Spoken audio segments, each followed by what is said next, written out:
Hey guys, this is not Sandy. I'm not Sandy. This is Molly. She I'm was Molly. Our last video that we put up recently, and I hope you saw because she's an incredible musician and her music rocks. So if you haven't watched it, Matt. watch it now.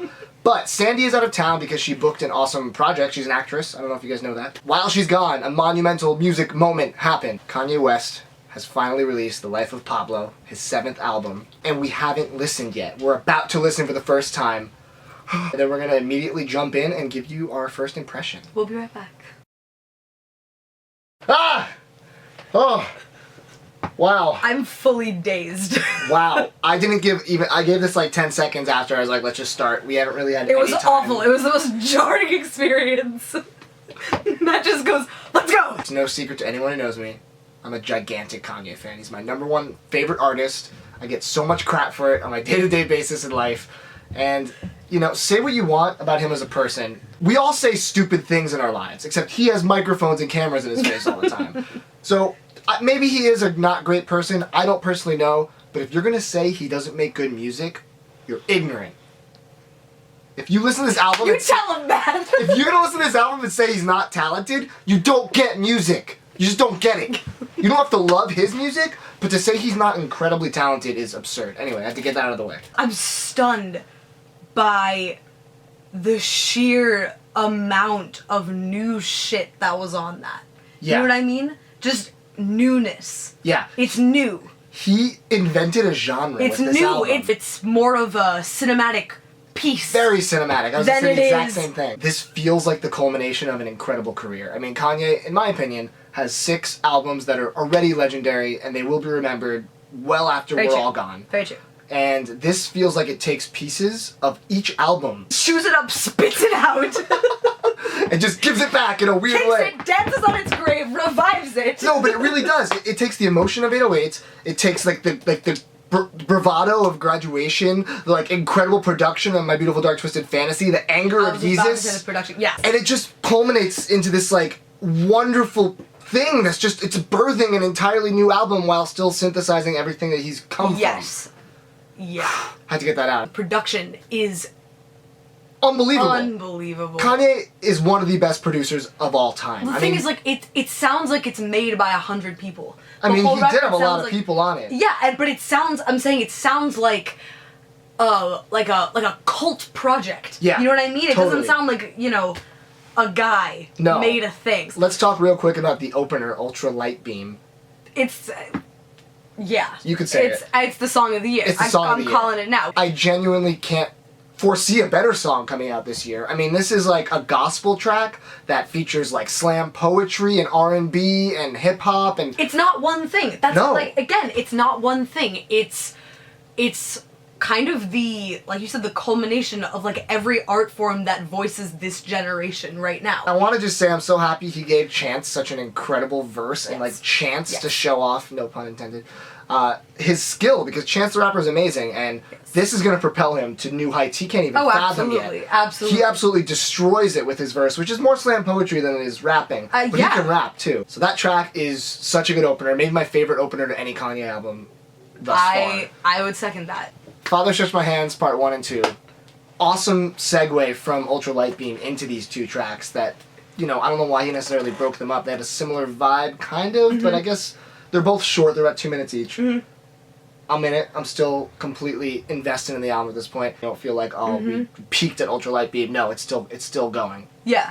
Interesting. I have the length was interesting because some of them were just like 1.5 minutes, 2 minutes. Yeah, most Like- songs were under 4 minutes on the Yeah, album. Which that's is, interesting because for the way that it's presented and the way that it just is, like I said, the whole like cinematic thing, you would expect more like 6-minute tracks, and they go by very quickly, but he packs so much in well said. to every single thing. Yeah. And then we move on to Famous, which I feel like is going to be one of the most talked about songs potentially this year. Yeah. We have to really quickly address the Taylor Swift thing. I'm a Yes. Taylor Swift fan. I like her. I would like her to respond to this. I feel like Taylor's the kind of person that would probably say something if he didn't. Yeah. Oh, she's very outspoken. Obviously, the Yeah. rep is going to be like, no, we have to maintain your image. Yeah. But no, but she always kind of advocates for herself Yeah. and for women also. Right. So we'll see what happens with that. But the track, that aside, is one of my favorite tracks on the album. I love it. Also, Rihanna kills it. Absolutely. I mean, she always does. Absolutely. But yeah. That's the one where they use the Sister Nancy sample. That call just that? blew my mind. I love Sister Nancy. She's like a reggae disc jockey from like the 80s, and the song they sampled on there is called Bomb Bomb. It's the best outro. It's so cool. She's not as well known as she should be, and Now she will be. She's the first female. Yeah, she will be, and she's the first female house music DJ ever. Oh wow. Yeah, like officially. That's huge. And it was really cool to see an artist as big and influential as Kanye give a nod to someone that deserves that much credit. That's what I love about him. He always does that. Whether Yeah. it's Chicago artists or just like people up and coming, he always gives people a chance because he really wants everyone to get out their dreams. Good music. I agree with that. And like as cocky as that man can come off and as much as he is to deal with, I think it's really important to respect the fact that he can notice a really good and unnoticed artist. This is our first listen, so I feel like I can't go as in-depth as I want to. Mm-hmm. But we got feedback, lowlights, highlights. I think lowlights is the one that was almost just like a gospel track also with this like preacher. Like a Yes, that was preacher almost with- like a sermon. It's like it was a like sermon, a female preacher which doing is a sermon. cool. That was awesome. I Yeah. thought that was very cool. It's like an interlude almost. It's almost like a... It's I was almost, gonna say it's an interlude. This album doesn't have skits, but it has these little things that break up the album in a way. I almost felt like the whole thing was like a collection of short films. There's like this very modern twist on something so old. What's cool is that it's sandwiched by two really fun, just like Yes. good songs, Mhm. like feedback and highlights. Yeah, So and then just- you have this like... just front to back, those tracks are just fun to listen to. Yeah. Great beats, great rapping. Like Kanye's doing his classic, Kanye thing. Just and it's being great. Kanye. And Young Thug's good too. I'm not gonna lie, I'm not a huge fan of him, but on that track, on highlights, he's Yeah. great. Then they have the little "I Love Kanye" track, which is like his little like freestyle, like slam That poetry. was so funny. I just thought that was so... It's very poignant. funny. It's like kind of like turning the mirror around. And it's so like, tongue-in-cheek. showing everyone. And Yeah. it's like, I know what you think of me, and I know what Right. I think of myself. Good for his image as like a public Yeah. figure. After I Love Kanye, it gets to a kind of a little more depressing part of the album, which I liked. It kind of goes It from got this like darker for high sure. energy to down. Waves is the track after that. It was almost not on the album until last night. I was following this on Twitter. Chance the Rapper was like, Kanye, put this song on the album, and Kanye's I was like, I "All don't right." want to, and then he was like, okay. Yeah, so they go to the studio, and maybe that's why it got delayed a little bit past the release date. Yeah. But this is one of my favorite tracks, honestly. It's simple. Yeah, I could see how this one was the wild card almost, because it was different. It was like lighter in weight but darker in tone. A different feeling than the rest of the album did, but I'm happy it was on there. What's interesting, I said to you, I would love to hear it on headphones because the panning they have for the beat is so perfect. Cool. Oh, so cool. And going on what you just said, it's not part of the second part of the album. He has it in the bulk of the album, which we'll get into when we talk about... I feel like the album has bonus tracks without stating that they're bonus tracks, Yes. which I'll say. I agree But with this that. was part of the album, so that's an interesting choice on his part. That track, along with so many other ones, used vocals as an instrument. I just love Yeah. that. As a vocalist, I'm just always partial to artists that look at vocals as an instrument as much as any other instrument, and I think that was kind of part of the newness of the whole album, is there were sounds on there that you can't hear anywhere else, because they were made of people's voices, Yeah, kind of unique meshed together with sounds. other stuff. We then go on to FML, which was one of my favorite tracks. The Weeknd was so good on it. I'm Yes. not even a huge fan of him either, but everyone I I'm like agree. I think is mediocre was amazing on this album. Kanye brings I out agree. the best of all these people. He really does. I'm standing him so hard right now. This is awful. That track is really heavy too. FML. It's like Yeah. really like emotional, and like that reminded me of like an 808s track, which is my favorite Kanye album. So anything that's like heavy like that, I'm into. Real Friends, which he put out a couple weeks ago. I love that track. I love that track. I was just going to say, though, I think it's interesting that that was the first one he chose to release. I was like, this is not really the most representative song of the album, but it's definitely, I think, one of the most publicly appealing ones. So I feel like that's probably it's why. simple while still being complex and interesting, if that makes sense. It's the most accessible. There's no like crazy twists and turns in the beat or in the lyrics. I personally feel like the album ends with Wolves, the next track, which is another track that's been out for a while, Sia, and at the end he added Frank Ocean, who I'm a massive fan of. I think Wolves is the perfect closer to an album, especially an album like this. It has this incredible emotional feel, good message about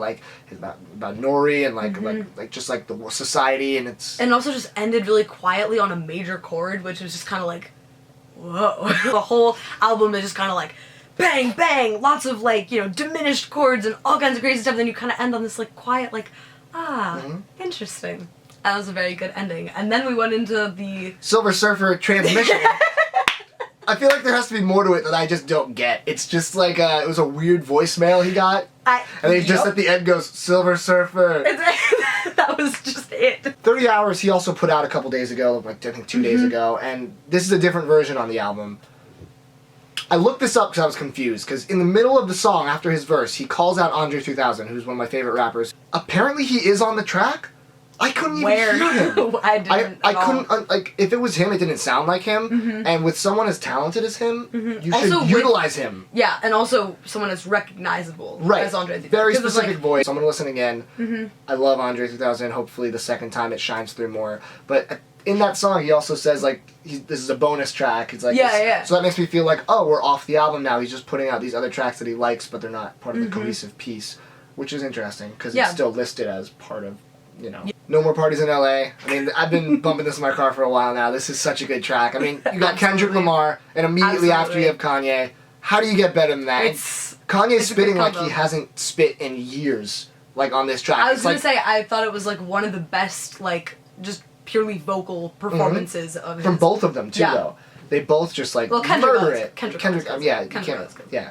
I feel like it's on the album just so you can be like, yeah, Kendrick's on my album. Yeah. Like, you know, Facts came out a little while ago, maybe like a month ago or 3 weeks ago, and it was like a throwaway. Everyone was like, this kind of sucks. But he reworked it for the album, added this like soul intro and this soul outro, and changed the beat and the lyrics. I love it. There's things about it that, like, just lyrically, he just made it to, like, dig it Nike, and like it's a privileged rapper's song, and like this production wise, like what he did with the production was definitely he changed it. It was definitely much better. It was cool. Yeah. The last bonus track, Fade. Oh my god. That bass line. I want forever. Bury me in that bass line. That's how I feel. He doesn't even rap on the track. No, he doesn't need to. It felt like, hear me out, it felt like a Jamie XX song. I could see that. It almost sounded like Fame by David Bowie. There were like parts of it that were like, I can hear that. Yeah, I don't know, I felt like I got this like 80s Bowie vibe from it, meets like Jamie XX, absolutely. And the bass line, at first I was like, what key is this even in? Like, it's moving so much. It's just so good. It's just such a groove. Like, I could just listen to only the bass line. I might just dance to that alone in my room later when you leave. We do arbitrary scores out of 10. And let's talk about the album from, you know, Ultralight Beam to Wolves at first. Okay. And then we'll do the whole thing as a whole. I've been waiting for this album for years. I'm gonna get so much crap for this. This is my first 10 out of 10. I have no complaints with that segment of the album at all. Everything was so perfectly produced. It had a message. It was Kanye being Kanye and being happy and being excited and passionate, and that's the best kind of Kanye. I give it a perfect score. On first listen. After some more listens, it may, you know, fall down, but not by much. I'd say until Wolves, I give it, I'm gonna say a 9 out of 10. Production-wise, it's a 10 out of 10. It's 11. Absolutely, yeah. Production-wise, it's off the charts. Overall concept is a 10 out of 10. The only thing that, like, kind of puts it that notch down is, honestly, every now and then, Kanye's lyrics really do confuse me and upset me. I always am torn about certain Kanye lyrics. Always have been. I love him. I respect him. I always have certain misgivings about his lyrics. That's totally fair. Yeah. But the fact that it's still a 9 shows how good musically this album is. Musically, absolutely. Musically, it is work of art. And now, front to back, presuming this is the whole album, we don't know, maybe he'll make an official statement. I'm going to give it a 9, because even though those other tracks don't make it a 10, the only reason it's not perfect to me is because they don't feel like they ebb and flow. It's not as cohesive. It's not as cohesive as everything else. I don't dislike any of the tracks. I just think that, you know, it loses the structure that made it so perfect to me. So it's still an incredible bonus tracks, especially Fade. Yeah. But yeah, so 9. I'm keeping mine at a 9. There you go. So 9 all the way through. Yeah. Awesome. So this might be a controversial video. Very curious to hear what you think. Please write in the comments. Let us know, for better or for worse. I won't kill you if you don't like it. I will talk to you about it, though. He will find you. I will find you and talk to you in person. Thank you so much for coming and doing this. Always a pleasure. Always a pleasure. I'm Matt. I'm Molly. And this is Damn It, Sandy.